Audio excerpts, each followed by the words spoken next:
trade Alexandar Georgiev to the Colorado Avalanche for 3 draft picks. A 3rd-round pick and a 5th-round pick in this 2022 NHL draft, and then a 3rd-round pick in the 2023 NHL draft. I think this is a really good job by Chris Drury, who had a player in Alexandar Georgiev who likely was about to really walk for nothing. I don't think the Rangers were going to offer him, give him that qualifying offer. I mean, I guess anything's possible, but really a very good haul by Chris Drury, much more than I'd expected, to get 3 draft picks, 2 of them being 3rd-round picks, one in the 5th. Is really good for, a player in Alexandar Georgiev who was paid about $2.4 million, which is more than he really should have been getting paid. And when you have Igor Shesterkin as your starter, it makes, for a team like the Rangers, having a backup, you want a serviceable backup, of course. And, if Shesterkin ever got hurt, obviously that's important. But Georgiev was not going to be back. That was just totally certain. In talking this season, I would speak about Georgiev in a way where it was just a foregone conclusion he would be gone. For Drury to acquire 3 draft picks is really big, especially because the Rangers traded away those draft picks in acquiring rentals such as Vetrano and Mott and Braun, specifically those 3. The Andrew Kopp is kind of a separate situation where the Rangers, traded obviously some, higher draft picks, but the Rangers just got 3 right back. So to replenish that is really important because you could never have enough draft picks. And who knows, maybe one of these draft picks could be used as a sweetener. If the Rangers do want to trade Patrick Nemeth, hey, we'll trade you Patrick Nemeth and a draft pick just to kind of get him off of our hands. Ultimately, I think Nemeth probably will be bought out. I don't think that they'll go the trade route, but now you could maybe do that with a lot more draft picks. So the Rangers, who originally had only had 4 draft picks in this 2022 draft, now have 6. So a little bit better. And it's an interesting move for Colorado. So for Colorado, Darcy Kemper, it sounds like he will walk. He will not return to the Avalanche. And I guess it's going to be a combination of Georgiev and Pavel Francouz. And Georgiev, he might be that opening night starter for the defending Stanley Cup champion Colorado Avalanche. And with Georgiev, we've seen that when he's given an opportunity, he has performed. He is not a very good backup in the sense that when he gets spot starts and sporadic opportunity, he really does not do well. But when he is given, when Shesterkin's been hurt or, and we'll talk a little bit about, sort of Georgiev's statistics year by year, but Georgiev, when given the starter's role, has performed okay. And he still is young enough where, he turned 26 in February. Still young, came into the league early. And, for Colorado, this could be a decent trade for both sides. I think it's a better trade for the Rangers because I'm not a big fan of Georgiev. I think that he'll be frustrating for Colorado fans, but Colorado has a very good team.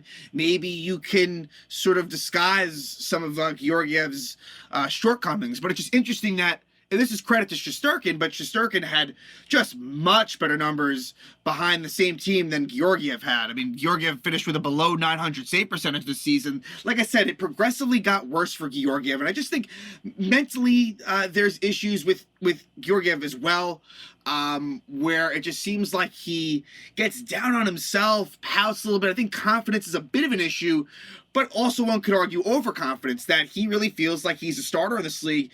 There was rumors that he had requested a trade, and look, and it makes sense. I mean, behind Shesterkin, I think he knew that his time was up, but I think with Georgiev, I feel like there's been issues, with teammates. Obviously, the Tony DeAngelo situation, not that I'm defending DeAngelo, but I just think that with Georgiev, you can just tell that he is not necessarily the most well-liked, and I hate to get into that sort of because all it is speculation.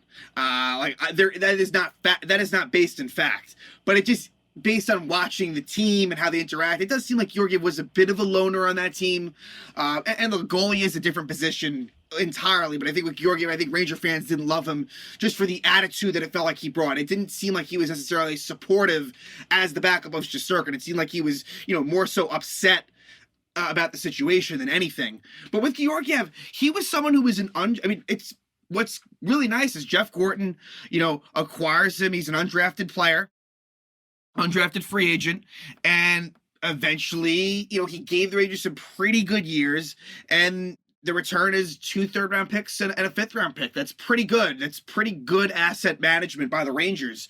And I thought that Georgiev, he is one of the longest tenured Rangers behind Chris Kreider, Mika Zibanejad, and I guess technically Philip Hedl.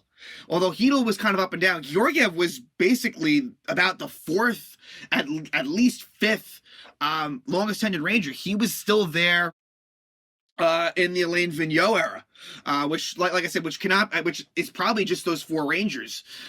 So Georgiev, comes around in 2018 and does pretty well. I mean, the goals against average isn't great, but I like to look at save percentage. He had a .918 save percentage in 10 games and 9 starts in 2018. So it was like, all right, this could be someone that could be a factor, and he kind of was. It really in 19, David Quinn's first year, he was the backup to Henrik Lundqvist. But Georgiev, at this point, you're starting to see Georgiev. Lundqvist is, kind of declining a little bit. Georgiev played pretty well. So in 2019, puts up a .914 save percentage, has a 14-13-4 record for a not so good Ranger team. The Rangers at this point in time, 2019, was not a very good New York Ranger team, and he goes 14-13-4. So Georgiev at this point, not bad. Then the 2020 season, which was shortened due to COVID, he's 17-14-2 with a .910 save percentage. So similar, a little bit worse. The numbers were a little bit worse. Honestly, the workload was about the same. Honestly, he played about 30 games in both seasons and puts up pretty similar numbers. Like I said, slightly worse in 2020, but serviceable. And at this point, Lundqvist really gets phased out. Shesterkin is called up. He takes over, but then Igor gets hurt. So by the time that COVID shut the season down, Georgiev was basically the starter over Lundqvist, where Igor gets hurt and Georgiev was kind of the starter. Now, in the 3-game bubble series versus Carolina, it would be 2 starts for Lundqvist and 1 for Shesterkin. So Georgiev did not find himself into that Carolina series. Then we go to 2021, the 56-game season, with realignment. And at that point, Georgiev, even though the goals against average improves, .905 save percentage, at that point, I feel like Georgiev, it's noticeable where, okay, he's not as good as he was pre-COVID. He's still 8-7-2. That's the thing with Georgiev. The numbers win-loss-wise are not terrible, even though he's not a guy I really trust. But then in 2022, and for some reason, and Gerard Gallant was a new head coach, but going into the season, Alexandar Georgiev was considered in a 1A, 1B with Igor Shesterkin. I think all fans knew that Igor was 1A. But for whatever the reason, and I know it was a back-to-back, but the first game of the year, Alexandar Georgiev started against the Washington Capitals. It was not Igor Shesterkin, which sounds crazy now, but it just goes to show the perspective of what was thought of Alexandar Georgiev. But Georgiev stepped in when Igor got hurt and did a good job. He ends up with a 15-10-2 record. Now, granted, this was a better Ranger team, so it makes sense that the record's better, but it's an .898 save percentage. So progressively, each season, he dropped .918, .914, .910, .905, .898. Worse and worse each year for Georgiev. I still think that this is a guy, there is some upside there. Like, there's talent with Georgiev. It's not like he, there could be some untapped potential with him. And I think with Colorado, it's an interesting fit. I personally wouldn't have advised Joe Sakic to do that. But look, Joe Sakic has done a lot more good than bad as general manager of the Colorado Avalanche. So you kind of have to, from a Colorado standpoint, you kind of have to trust that and say, look, he knows what he's doing. But maybe goalie has been a bit of a blind spot for Sakic. Darcy Kemper was okay. He wins the Stanley Cup, but he was okay. And I think there's reason as to why they're letting him walk. But we'll see how Georgiev does in Colorado. I'm very curious to see how that goes for him. But for Chris Drury, who makes a trade with his former teammate in Colorado, Joe Sakic, a really, really nice trade for Chris Drury, a player that was not going to be on this team next year. He's able to get 2 third-round picks and a 5th round pick. And the Rangers, like I said, only had 4 draft picks in this 2022 draft. Now you have 6. So, you know, who knows? Maybe by the end of it, maybe another trade goes down and you end up with your, you know, kind of normal 7. You know, no 1st round pick, unfortunately. But look, that was the condition where, you know, in acquiring Andrew Copp, the Rangers reached the Eastern Conference Final. The Rangers would have to relinquish that 1st round pick to the Winnipeg Jets. So you kind of take that trade off. But again, Georgiev dealt to Colorado. Good riddance. We'll see how he does with the Avalanche. And now the Rangers will be searching for a backup goalie. And it can be a veteran at this point. Igor, obviously, he won the Vezina. You know, he is the definite starter. So, you know, this can be someone that won't take up a whole lot of cap space. It'll be someone that is definitely getting paid less than Georgiev and can probably put up just as good numbers, if not better than Georgiev. So, really, really happy about this. This was a haul that I never expected. And again, Alexandar Georgiev traded to the Colorado Avalanche for 3 draft picks.